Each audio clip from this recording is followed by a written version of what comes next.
Hello everyone, how are you doing? This is MD Tech here with another quick tutorial. In today's tutorial, I'm going to show you how to make your friends list private on Facebook. So if you want to hide your Facebook friend list, in today's tutorial, I'm going to show you how to do that. And without further ado, let's go ahead and jump right into it.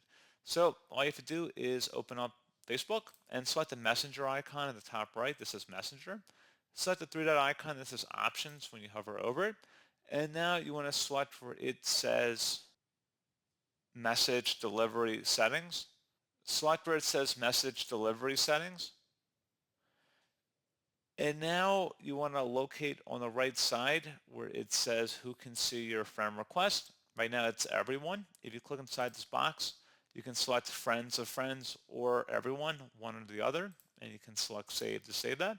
So if you want to see who can see your friend list, right now it's currently set to public. We can left click inside of there. You can select public, friends accept. So if you want to have certain exclusions on there, maybe specific friends if you only want yourself to be able to see it, or you can also add a custom list as well.